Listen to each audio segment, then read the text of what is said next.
ay magulo at puno ng kasalanan. Madalas akong magmura, kipag-away at hindi ako marunong magdasal. Hindi ko rin binabasa ang Bible at marami akong kaaway. Isa pa ay sumasamba kami ng aking pamilya sa mga Diyos-Diyosan. Pakiramdam ko ang layo ko kay God at wala akong direksyon sa buhay. Isang araw may nag-imbita sa akin na umattend ng Bible study. Nung una wala akong interes at parang ayaw ko pa bumalik. Ang unang nakausap ko doon ay sa Ate Jessica. Sa totoo lang, hindi ako agad na-inspire at tinamad ako bumalik. Pero habang tumatagal, parang may nagbago sa loob ko. May mga pagkakataong tinatamad ako, wala akong gana, pero yung mga salita ni God ay unti-unting tumagos sa puso ko. Noong March 20, 2021, nag-decide akong tanggapin si Jesus bilang aking Panginoon at tagapagligtas. Dito ko na naintindihan ang kanyang mga salita at mga halaga ng kanyang sakripisyo.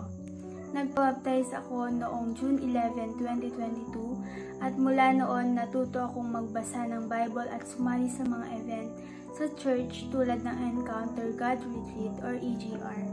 Inimbitahan ko rin ang aking pamilya na mag-join at ngayon ay nagsisimula na rin ako mag-share ng salita ni God.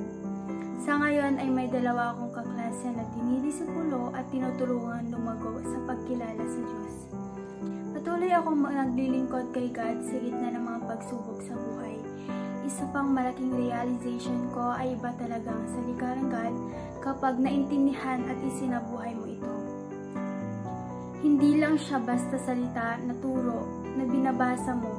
Ang kanyang mga mensahe ay buhay at aktibo sa ating mga buhay. Lahat ng miracles at answered prayers ko ay nangyari dahil sa pagtitiwala ko sa Kanya. Walang imposible kay God basta magtiwala ka lang sa Kanya.